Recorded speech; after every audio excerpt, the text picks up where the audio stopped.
স্বাক্ষরটি জাল করা হয়েছে। স্বাক্ষরটি ওনার স্বাক্ষর নয়।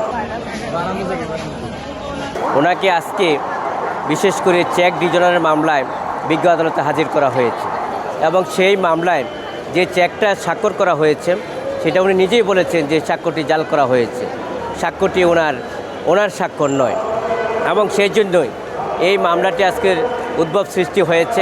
বিজ্ঞ আদালত আজকে চার্জের জন্য ছিল নিয়ে আসা হয়েছে। পরবর্তীতে বিজ্ঞ আদালত আরেকটি ডেট রেখেছেন চার্জ গঠনের জন্য।